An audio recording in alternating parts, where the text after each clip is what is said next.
మహాభారతం చదివి ఉంటారు కొంతమంది, విని ఉంటారు కొంతమంది, సినిమాల్లో చూసుంటారు కొంతమంది. అందులో బ్రహ్మాస్త్రం ఎక్కడున్నా వెంటపడి మరీ చంపుతుంది. పాశుపతాస్త్రం అయితే శాంతం బూడిదే చేసేస్తుంది.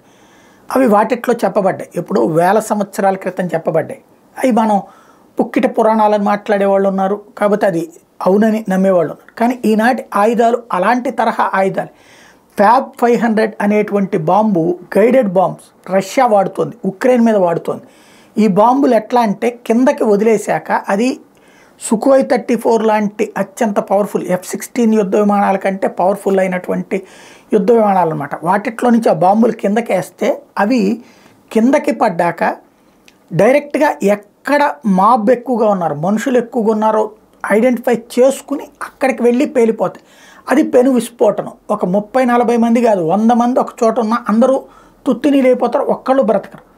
అట్లాంటి సరికొత్తదైనటువంటి బాంబులని ప్రస్తుతం రష్యా వరుసబెట్టి వాడుతూ ఉంటే కొన్ని ప్రాంతాల్లో, ఎస్పెషల్లీ నిప్రో నది ప్రాంతంలో ఉన్నటువంటి ఉక్రెయిన్ దళాలు పూర్తిగా తుడిచిపెట్టుకుపోతున్నాయి. అజో బెటాలియన్ అంటారు దాన్ని, మొత్తం పూర్తిగా తుడిచిపెట్టి పారేస్తుంది రష్యా.